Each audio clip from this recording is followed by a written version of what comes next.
Hello guys, welcome back. In this video, I'm going to show you how you can add hashtags to Instagram Reels after posting.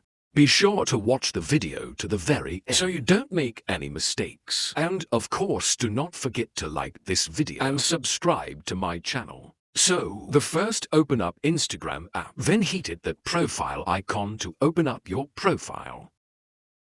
After that, you should hit right here at that reel stop to show up the reels. Then you can scroll down and open up any oil. And once you did that, just hit right here at 3 dots icon. And then hit on manage, then top it edit.